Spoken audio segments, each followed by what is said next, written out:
Alrighty, we're back, and hopefully, and there's me. Hey. Oh, hey!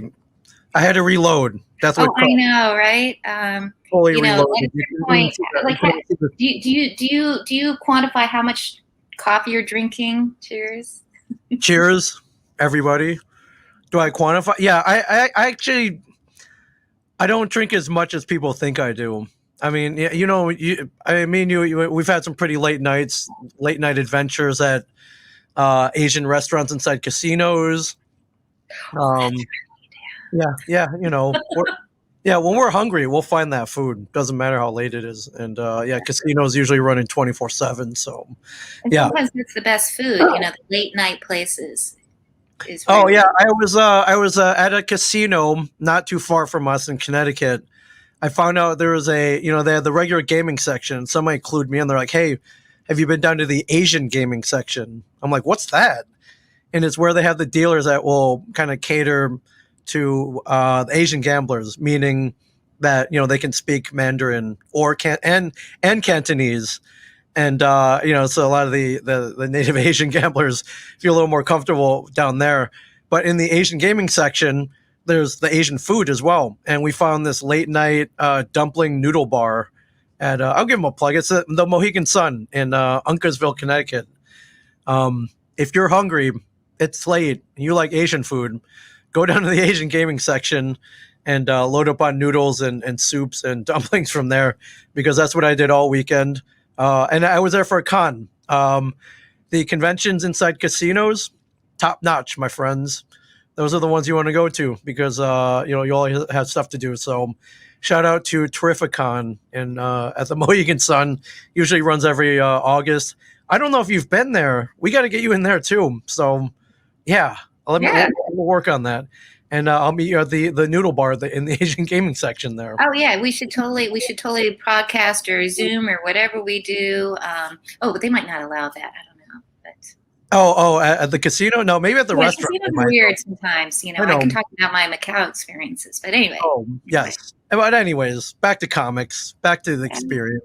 Back to how good was Joe? Joe was such a great guest. Joe was great, yeah, for sure. I can't wait to see everybody in person back when Convention World starts up again, for sure. Oh, for sure. Yeah. Well, so our next guest, I think, is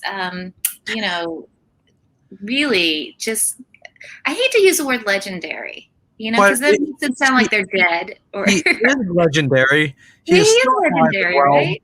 He's not only a great artist and creator. Yeah, like I said, just a great guy, just a cool guy to hang out with.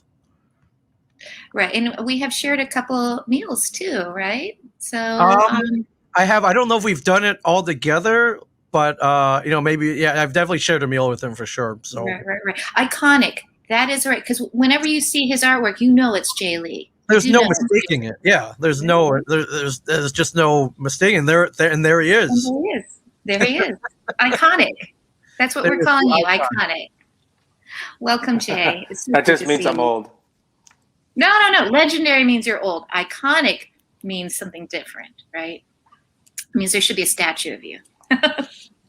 Yeah. How are you doing? Oh, I'm a little under the weather. I have this really bad cough. So every time I talk, I cough, so I can't talk. Is that going to be a problem? Oh, no. Well, they just, but it's not con crud, right? It's like, so. It can't be con crud. It's just my own. It's just my own cred. It's your own cred. It's the Jae Lee cred. That's right. Well, we'll try to talk and we'll ask questions. And if you need to cough, we totally understand. We could also cough in unison, okay. So that way we're like. I have my cough drops ready. All right, bro. Is it safe to eat 40 of these a day? I'm sure. Yeah, sure. It's all sugar and menthol. Yeah. You'll be fine. Yeah. It would say something. I mean, of course, wouldn't it say something like "Don't eat more than 40 of these"? It's, it should be all good. I've never seen that on the Halls package, so I think you're okay. Right. Yeah. So we were talking about food, of course. We've shared meals with you, right? And I'm trying to remember where it was. We had some crazy meal. Where was that? I'm blanking out. I was like, what city was that in? I was like, oh no. Yeah, what city was that in? Of course, this is all pre-COVID. I think Was steak with it barbecue. well with Amy? Was it yes? Was it like Memphis or something? No, not Memphis. Kansas City. Kansas City. I think it was I Kansas think it was City, right? a city. It was a city that was known for its barbecue, and they said they were known for a particular type of barbecue. And I said, "Ooh, that sounds amazing." And then I ate it, and it was really dry, and I didn't like it. And that particular type of barbecue it's known for being dry. They don't like that Yeah, they that did wet not have stuff. the wet barbecue. That's the kind of like. Yeah, well, you like the wet barbecue. Yeah, yeah. Yeah. We could have this whole I conversation. do. I'm sure it could get heated and very controversial. But, Oh yeah, I don't want you guys to get banned from Kansas City And because that's Ming. great. yeah, it took. Oh no, it it wasn't Kansas City. It was somewhere else. It wasn't Kansas City. Okay, okay, don't get banned from wherever that was. Yeah, wherever it was, Yeah, because yeah, I do no. I don't want to City, get 'cause banned from it. I did like 5 barbecue places the whole weekend, and I felt so sick by the end. But That's so funny because I Yeah. did too. I went to a new one in Kansas City. I went to one every all 5 days I was there. I did not feel sick. I felt very fulfilled. My soul felt great, and I can't wait to do it again. I felt very fulfilled at the beginning, but by the end, I was feeling a bit sick. It was difficult. Well, But I love we're not barbecue. here to just talk Kansas about City barbecue. has great barbecue. We should talk about Korean Well, barbecue. Ming and I had a don't know better meal. We ate it. We ate it at the airport one time. We did.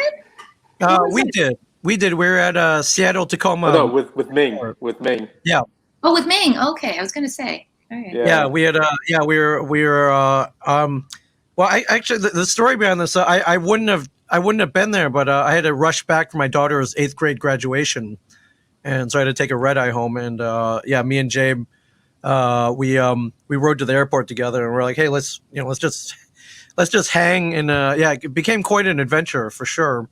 I think we ended up in an airport lounge and all this stuff. But we ate as Seattle is known for seafood at a great airport seafood restaurant. Like, who knew, right? And that's where we hung out, and kind of cemented a hopefully lifelong friendship for sure. So, food. We're not here just to talk about food, of course. But Jay, do you have a favorite dish or favorites that you like to eat? I love Korean food. I love Korean food. I love all kinds of stew. Like the my favorite is I just sundubu had jjigae. one. Yeah. And which is especially good right now because I'm not, because I'm sick. So it's Right. and of course Korean barbecue. Who doesn't love Korean barbecue? What's your favorite Korean barbecue? The galbi. Oh, yeah. So delicious. I'm pretty sure sundubu cures everything. There's a delay, right?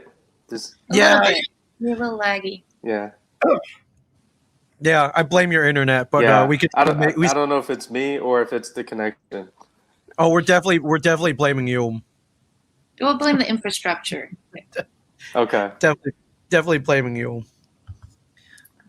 Yeah, I just had kalbi, and in fact, I just had a sundubu jjigae. So good.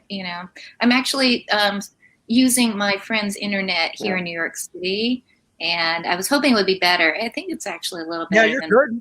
It's good. Yeah. I got no problems with you. I may have to go for Korean after this because it's like we've been talking about food all day. We've been talking about adobo all day. I love that we're switching to Korean. I used to live near Koreatown, K-Town in New York, and I could get all this stuff all hours, and it was fantastic. And then I moved away, and so I'm so sad. But so, do you have a favorite restaurant, Jay? Like all-time favorite Korean food, or do you like to cook at home? My all-time Korean. No. Well, I used to live in New York City too. My favorite food wasn't Korean. It was the halal stand in front of the. I think it's the Hilton or the Hyatt. I can't remember what hotel it was. Do you guys know which one I'm talking about? The halal guys. They have they're franchised out now. Guys. yeah. That you're talking about that truck, Yeah. the food So with the you know, that white sauce, yeah, right? Ooh. yeah. So they were open till 5 in the morning. So when I was living in New York City and I was pulling all-nighters at 2 o'clock in the morning, if I was hungry, I'd just go downstairs, and um, it was 2 blocks away from where I used to live. So I ate way too many of those things. But the trick with those is you have to eat it, and you can't ever put it in the fridge and eat it later because you'll be horrified what it turns into. It's I've just never a had that congealed experience. mass of grease and other substance. Yeah, you don't ever want to see what it looks like when it's Yeah, 6 hours in the day. the funny thing is I had it, but not in New York. I was in LA when I was working on Dota 2, Dota Dragon's Blood, and I saw it, and I'm like, I can't believe I'm having this in LA instead of New York. But it was right there, and it was late night, and I think they were the only place that was open. So I just went ahead and I ordered it, and I brought it back to the hotel. Totally smelled up the nice hotel, but I don't care. I just ate it. It was fantastic. Yeah, yeah. There's something to be If said they about the made an hotel. air freshener out of that scent, I would buy it. Yeah, and I've never gotten sick yet. I know everyone talks about street vendor food in New York City, but I eat that almost every day, and I've never been sick. Oh, I think We got to get you back. yeah, I think Asians in general, iron stomachs, man. We've eaten some weird stuff for sure, and we've lived to tell the tale, and we're stronger for it, and we're better for it, and we also discussed all our other friends, but that's not our problem. That's definitely not our. That's their loss, really. That's their loss. Let's talk about art. Let's Yeah, talk about. do Let's talk about Jay. Let's talk you about remember your that TV origin show story. Fear Factor? Yes, yeah, that's our lives. For sure. Well, so Jay, don't talk about Yeah. anything that you don't really want to Well, talk no, about. there was a severe lag. So, yeah, so on Fear Factor, I always made to eat disgusting stuff, and I always thought if an Asian was on there, they would kick ass because they have to eat like sea cucumbers and things like that, and an Asian person Right, would be like, we sure, would no eat, problem. not everybody, but we could eat anything. My parents would eat it. No, actually, I take that back. My mom would eat everything. My dad is a little squeamish. He would not touch the sea cucumbers. But there's a certain group of us who like eat anything. Or when you go to an aquarium, there's always like the Asian who's like, oh yeah, that would taste good. That would taste good, and Yeah, you're at the aquarium. It's not an aquarium; it's a buffet. it's a buffet. Ooh, yeah, Right. that's awesome. Yeah. So Jay, so let's talk about growing up, and I'm sure you've covered this a million times, but we'd love to hear a little bit about your journey, especially like, were your parents supportive of what you're doing, or do you have any issues? Like, what was it like being young Jae Lee, and when you discovered comics and what you wanted to do?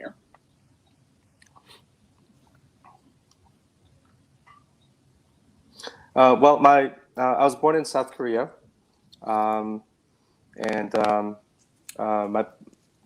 we immigrated here when I was 5 years old. It was 1977, and the first place we ended up was in Texas, because that's where my dad was stationed. And yeah, he had a crazy immigration story. So he grew up watching westerns. He had this fascination with America, and he would tell me he would just, instead of going to school, go out and go to the cinemas and see John Wayne movies. And so he told his parents he wanted to come to America. So he was the first person in his entire family that came here. And there was somebody there that said that he could help him. So he set him up with a passport, papers, and a job. And when my dad got to the United States, it turned out all of that stuff was fake. The papers were fake. There was no job. So he basically came here with nothing.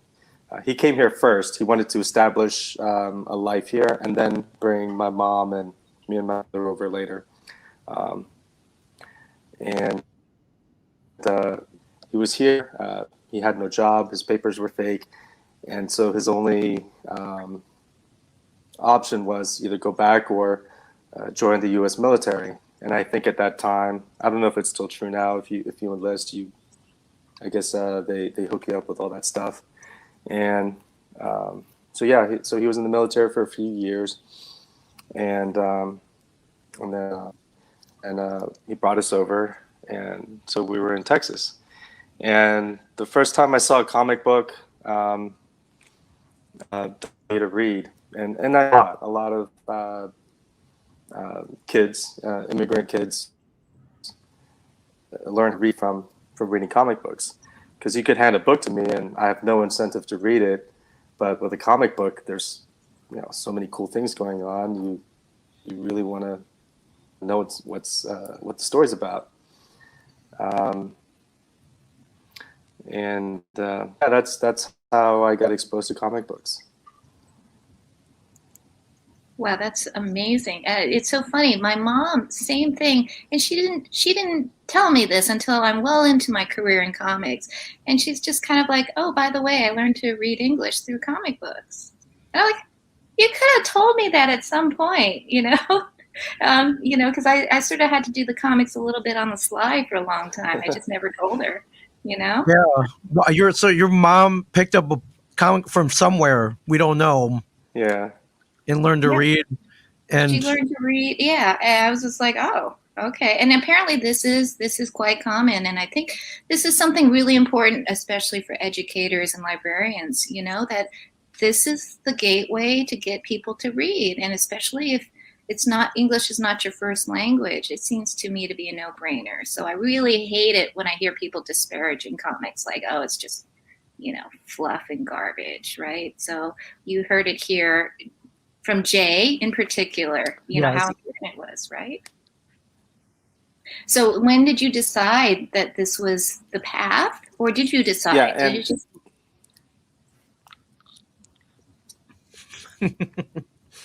Cough drop break. Right. Oh, and that is very true. Yeah, I grew up reading comic books. Yeah.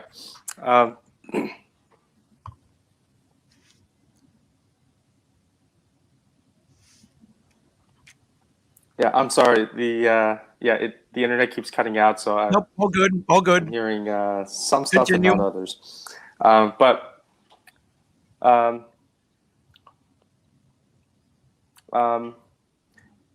Yeah, I grew up reading comic books. I love drawing, and I never thought it would be something that I could do as a profession.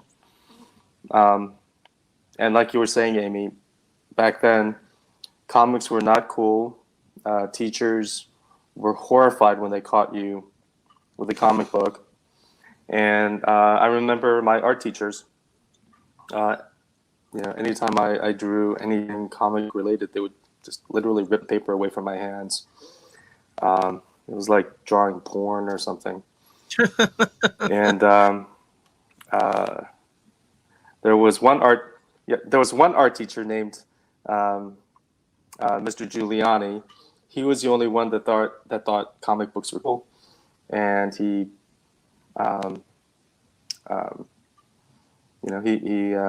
always encouraged me to just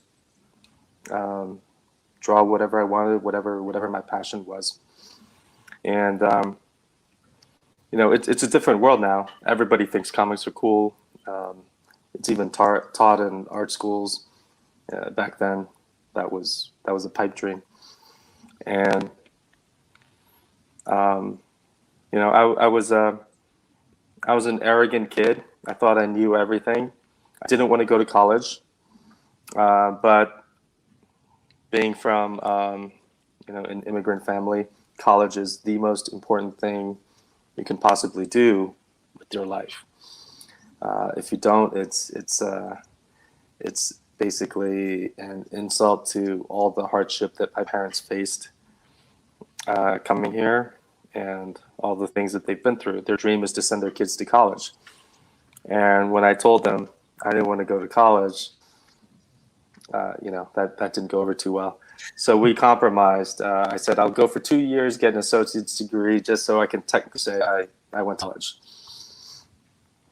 Then I went to art college. It was the artist. Oh, the other thing was, they wanted me to go to, a real college, but then I had to convince them to let me go to art school.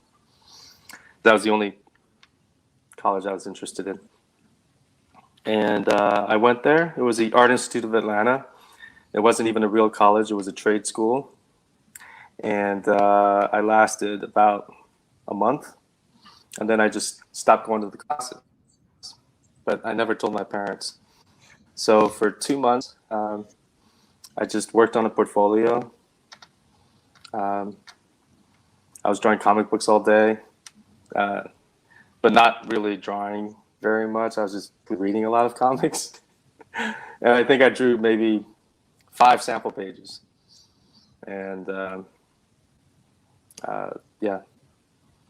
so then I ended up getting a job at Marvel, and I had to tell my parents, yeah, I'm sorry, but I'm going to drop out of school now. And they had to drive all the way down to Atlanta to pick me up. And that was not a good.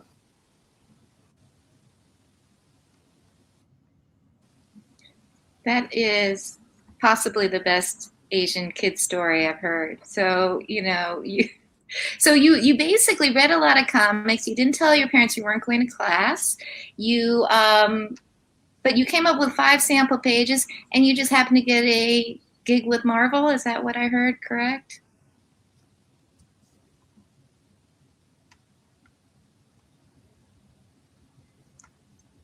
I'm sorry, can you repeat that last part?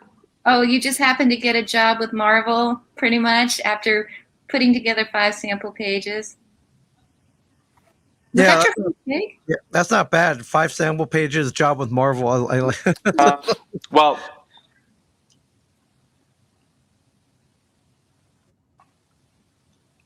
Well, I actually have to go back. So when I was a more detailed version of that story is when I was, I think about 11 or 12, I started going to local comic book conventions. And, these were the really, really small conventions that they had in, like at the Holiday Inn or something like that. And they had an art contest. And I would enter the art contest, and usually they'd have a guest artist, and the guest artist would judge who won. And every month, a different guest, and I would get picked. So the prize was I think like $20 and some random comics for free. And I started winning a bunch of those because every time the guest artist was new, so they wouldn't know that it was the same guy. And also, I was using the same drawing. And then I caught on that I didn't actually have to buy a ticket to go inside because all the entries were on the small table before you get into the show. So I would just put the same piece of artwork that I had. I think it was a drawing of Alpha Flight that I did, and I put it on the table, and I would just hang out outside and buy a ticket. Then the artist would come judge.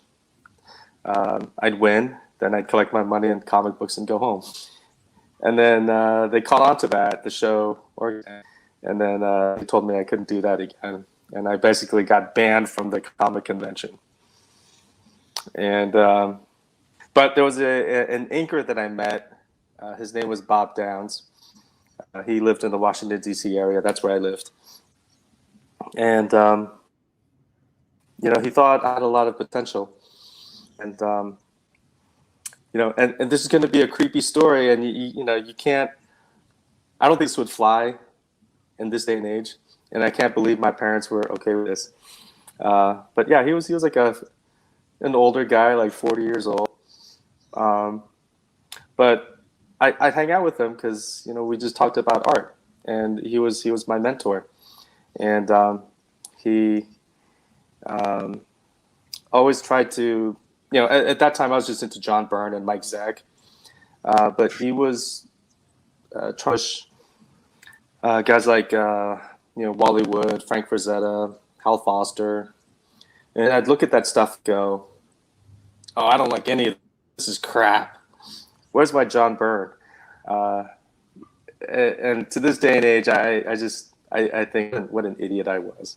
So he had this amazing collection of artwork from the 40s, the 50s, and but he's the one that got me to just be a better artist, exposed me to different creators, not just the current people that were working in comics. And then he told a thing called conventions, and like I'm not the local ones. I'm talking about big ones, like the one in New York City. And I was used to the small flea markets, like the ones that I used to go to in Washington, D.C. And then he told me about this big one that they have once a year in New York City called the Great Eastern Convention. And he said I should work up a portfolio, and he'll take me there. And I think I was about 16 at that time. And yeah, again, my parents, God, they were so irresponsible, right? Just letting me go to New York with this guy. But we took the train up there. It was my first time in Manhattan. It was the most incredible experience I've ever had because, I always loved New York City. My love for New York City came from the first Superman movie. I knew that wasn't Minneapolis. I knew that was New York City. So we pulled in the train station. We get out, and it's basically this amazing world that I just walked into. I go into the convention, and I'm all proud of the sample pages that I have. And the first editor he was working at DC at the time. I'll name him because it's been so long, I don't think it matters. Bob Greenberger. He looked at my sample pages and he laughed. He laughed, and he showed the other editors that were standing behind him going, "Oh, look at this. If I see another sample page like this, I'm going to whatever he said." And they were laughing at the art. And, I must have looked really, really crushed because there was a writer there that happened to witness the whole thing. He was trying to break in at the time himself. I think he picked up a few gigs. So he knew it's, it's tough to go to a show and throw yourself in that kind of environment. And he looked at my work and said, "Hey, you know what? You have potential. I live in New York City. If you work up some more samples, and if you get back, keep sending them to me. And if it gets to the point where I think it's professional, I'll take it into the offices for you and see what I can do." And that writer was Scott Lobdell. So over the next 2 years, I was just going back to school, drawing a little bit, went to art school. After a month, dropped out, and then I said, "Hey, you know what? Maybe I will work on the sample pages, and I'll reach out to Scott, send him a package, and see what happens." And so I worked up some samples. That was a really tough time because moved back in with my parents. I'd get up at 3 p.m. My mom would come home from work and just see me just laying in bed reading comics. That was not a good time. But I did the sample pages. I sent them to Scott. He took them in, and he took them into the editor he was working for, Terry Kavanaugh. And Terry really liked the work, and he said, all right, let's give him a shot. And my first comic was Marvel Comics Presents. That's pretty amazing. That's like, did you feel like you had a little bit of a chip on your shoulder in doing that after, Bob Greenberg kind of laughed at your stuff?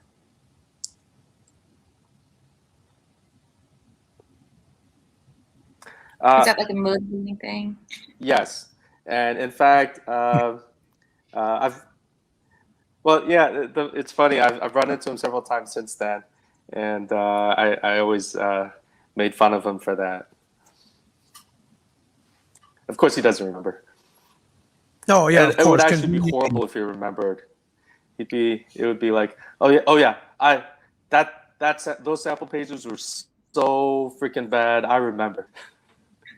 I mean, isn't that funny? It's like the moments like that, I think, are the like it's almost like out of spite that you got to show people, like, okay, you laughed at me, I'm going to show you, and they never remember the incident. It's the same with me. It's like, oh, somebody said something, and I'm like, oh, really? And I spent 5 years of my life trying to prove that I could write comics, and people don't remember ever saying stuff like that. Yeah, it's a great driving factor, actually. But of course, they never remember, and you spend all the time agonizing over it. And they're like, I said that. I was like, I never. That yeah, they're like, I never said that. I was like, yeah, you did. I remember it clearly. It has driven my every motive. It's been my motivation for the last 5 years or whatever to get better. And yeah, it's funny how that works out.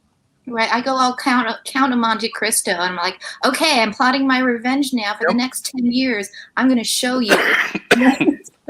You spend all that time digging a tunnel with a spoon, and you come out, and people are like, oh, what was that all about? Well, that's the thing.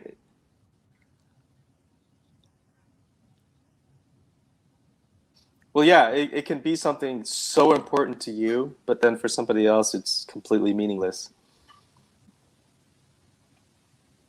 But in the end, who cares? Because look, you come out of it, and everyone's like, oh my God, Jae Lee, and hopefully your parents feel the same way. It's like, wow.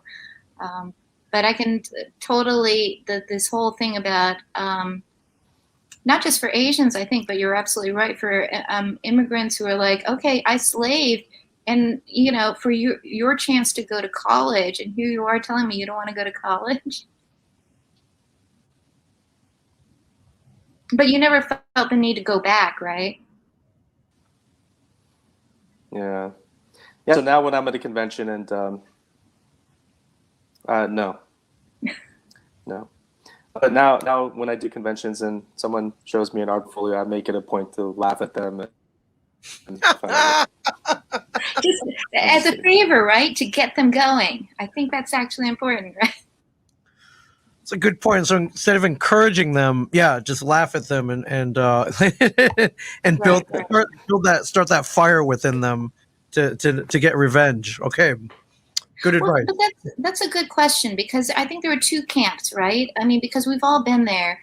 Not to discourage people, but there are plenty of people who go around with portfolios, and because I have students who are like, oh, so-and-so is a real dick because I'm actually listening to it, and I'm like, but they're telling you the truth, that you're not good enough, right? So do you want to go on the side of telling people what they want to hear, or telling them what they need to hear, or, straight up, you're not good enough, right?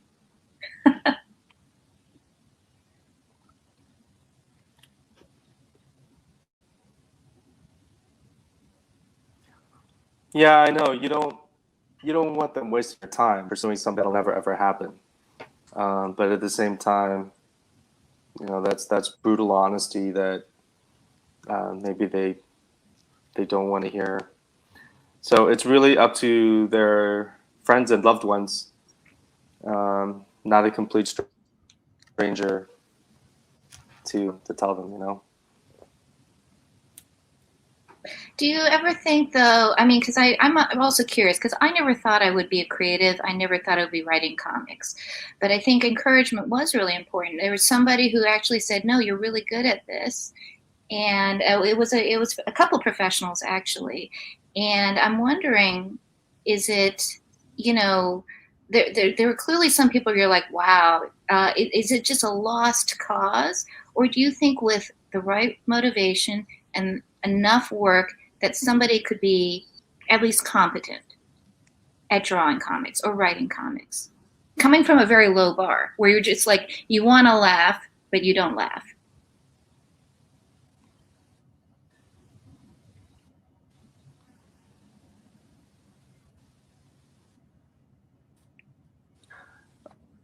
I had a discussion with somebody about that.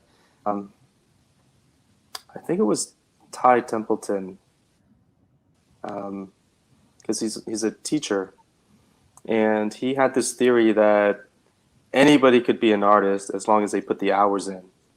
And I took the side of no, I don't think that's true, because you know, there are some things that you like. I could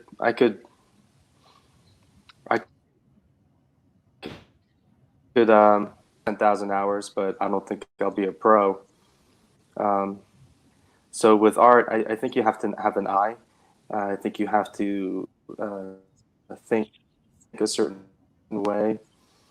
So I don't think you can start from nothing and all of a sudden artist. I think you always have to have that skill in you, whether it's buried or not.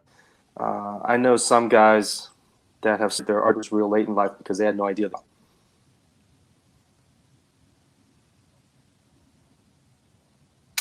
So, so it's possible for me to be an artist, but you think that there has to be some latent Talent? skill, talent, something in there that, because you have not seen me draw. If you see me draw, you're welcome to laugh, you know, and then I will draw just to spite you. But that there has to be some kind of kernel of hidden talent that I wasn't aware of and that you're not aware of that will help me along the path.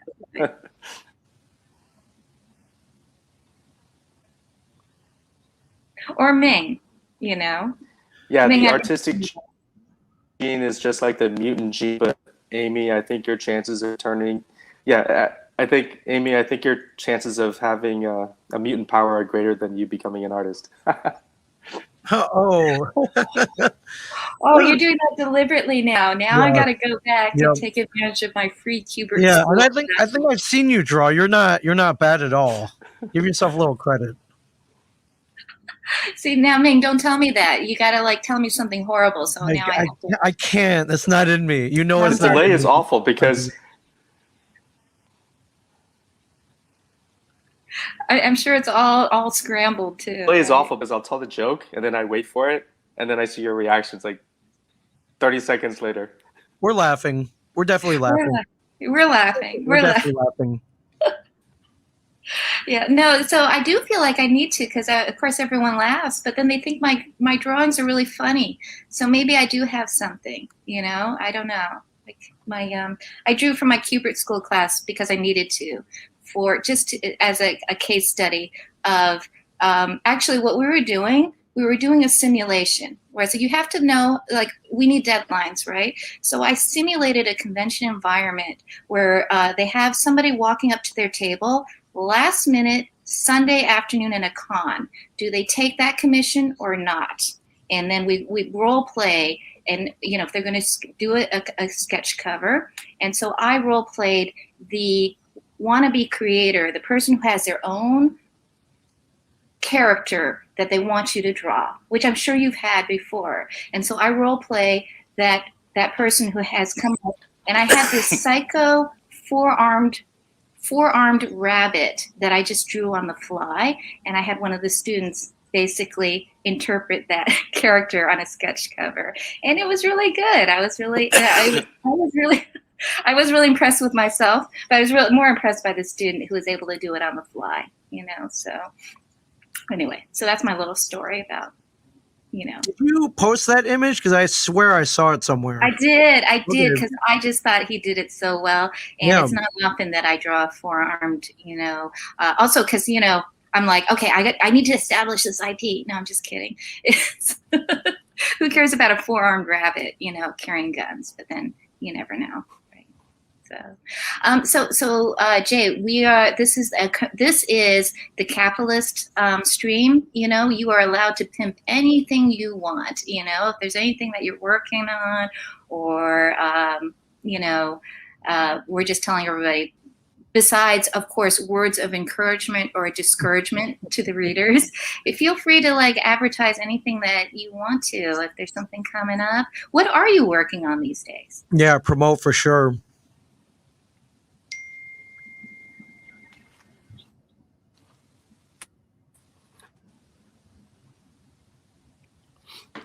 Right now I'm working on a creator-owned project. It's called Seven Suns.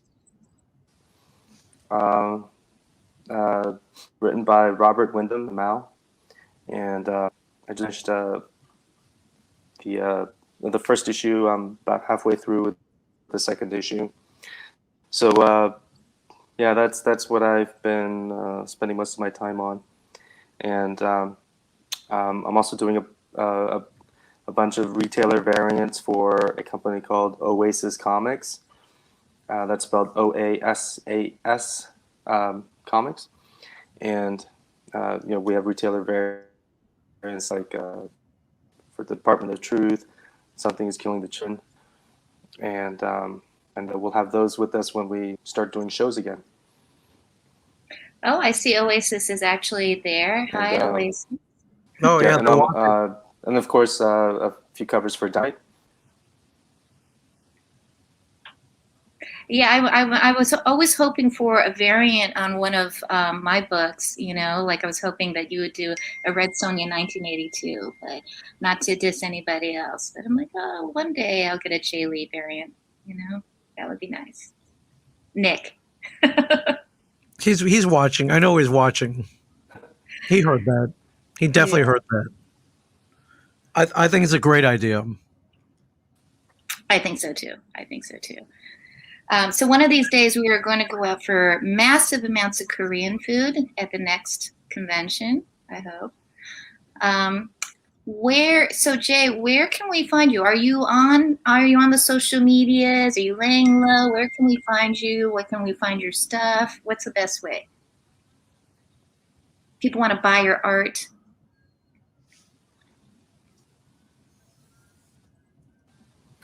I'd say go to oasiscomics.com for the covers.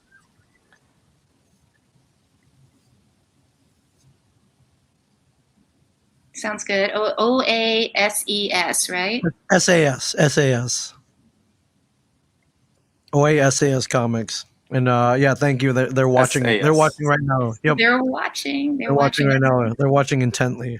Right. And with excellent taste. A little thing, when I first started in comics, I didn't even know that I wanted to be in comics. But Georgia, my friend who got me into comics, she was all about Jae Lee. And I was like, there's no way Jae Lee is ever going to work with us because we just started. And it was true. Because you must get like a million random, and so I sent you a really random message, which of course you never responded to because why would you, right? But it was really funny because it was like, so from the very start she was like, yeah, it'll be great if we could get Jae Lee to work on this. I'm like, it's just not going to happen. So yeah, but look at you now. I know, it's awesome. Which means keep going at it, keep going. Right. Which actually means that was like, and this is the point that Joe Eisner was talking about. Jae may squash your dreams by giving you a terrible portfolio review, but Joe Eisner was like, yeah, you just keep at it and you got a strategy and work it. You can be somebody someday. So Nick. Yeah. So anyway, all right. So last minute. Yeah, I caught the tail end of else? that. He was very optimistic. Yeah, he was, Amy, which is great. you can draw your own variant. Right. I've heard. Yeah. So this is true, though. I'm very optimistic, and this is the thing. I agree. I don't think everybody can become a professional artist or writer, but you can always do your own thing. You should never allow this kind of thing to be like stop you from finishing what you start. Just keep at it. But I think if there is a certain amount of reality at a certain point, you got to be like, oh, I'm never going to make it to the major leagues, but I can certainly make it to the minor leagues with a lot of work. What really irritates me is the people who are like, wait, it takes that long? And it's like, you may never even get there, right? It's just like, wow, where does this idea come from that we can just do whatever we want and you should give me a shot? It's, you got to earn your way there. You got to put in the work and, whatever. Anyway, that was me like just basically venting a little bit to everybody is that you really got to finish what you do, and you got to put the work in to become good. It's that simple. So, yeah, so Oasis first confirmed stop, MegaCon. So, MegaCon, what a great show. I like MegaCon. Tons of people. So, yeah, it's a great show. I got to find my way down there somehow. I know, me too. I went to MegaCon very early on when I was just breaking in, and I got some encouragement from people, not Jay, but other people. and I have some interesting stories about MegaCon for sure. But yeah. Okay, anything else? Last words of advice, Jay, for people? I sat next to you at MegaCon one year. Oh, you did? Really? I don't remember that. Are you sure? It was me? Yeah. Oh, yeah. Thank you. Thank you so much, Amy. What year was that? Was this actually when I had poison ivy, or was it like random? It was last year. Right. Like my brain is like. Yeah, I think it was like 4 years ago. I can't remember. All the years just kind of bleed together. They really do. They really do. Yeah, probably. Did we and talk? My advice is give it up. I don't need the competition. Do something else. Right. That's probably what you said to me. Give it up, and I just blocked it out. Probably. Yeah, good thing you did. Right. Exactly. We're gonna have to do some kind of smackdown, another panel. In fact, so do you cook? Did we talk about this? Can you cook anything Korean? I do not. You don't need to because you have such excellent food around you. I feel like we should do a show where we have the people who don't normally cook, people cook, and we're going to do some kind of like showdown, and then just see what happens. Yeah, right. Okay. Could be good, could be bad. You don't know. There's only one way to find out. That could be really fun. That's awesome. Jay, do you have any questions for us? Just to turn the tables a little bit. I don't know, or you don't care.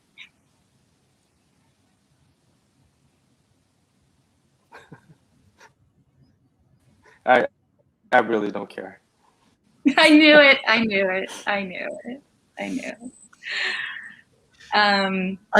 miss you, dude. Right? Yes. I'm just joking. I know. We're gonna do some like 4 a.m. Korean next time in another. I'm just kidding, but the lag is so bad. It's really hard to have any kind of banter.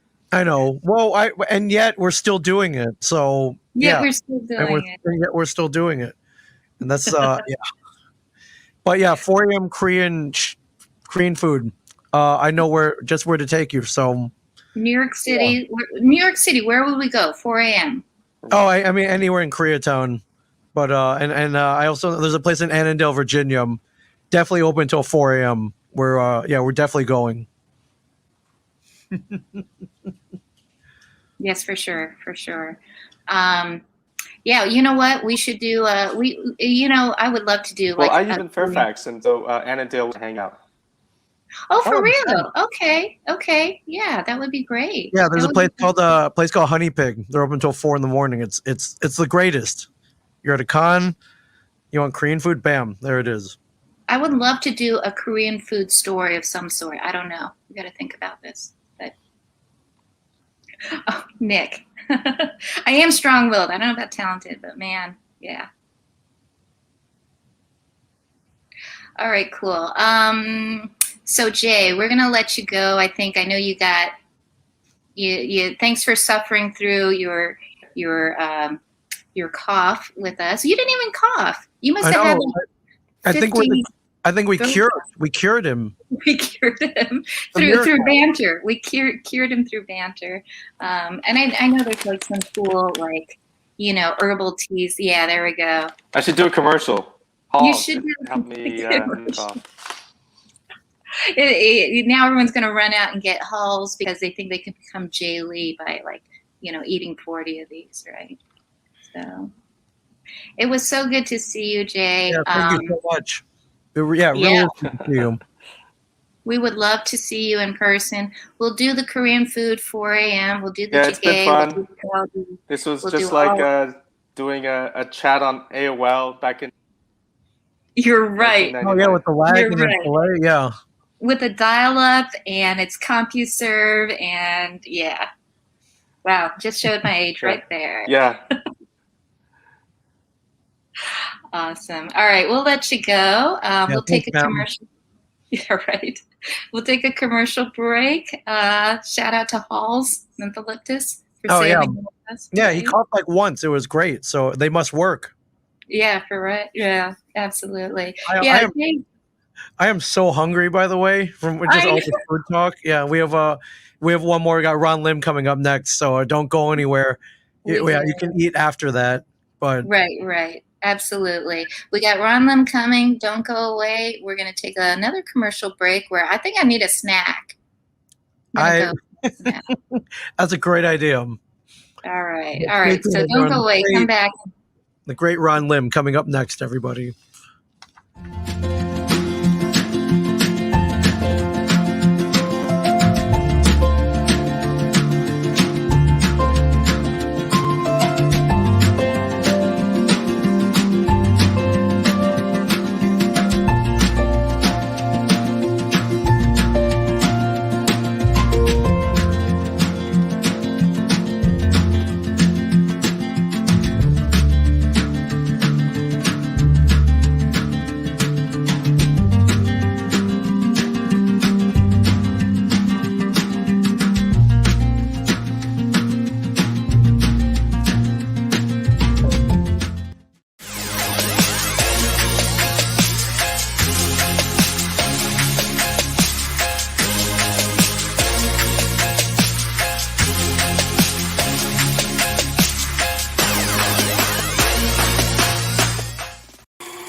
There's something for every imagination at your local comic shop. Visit Comic Shop Locator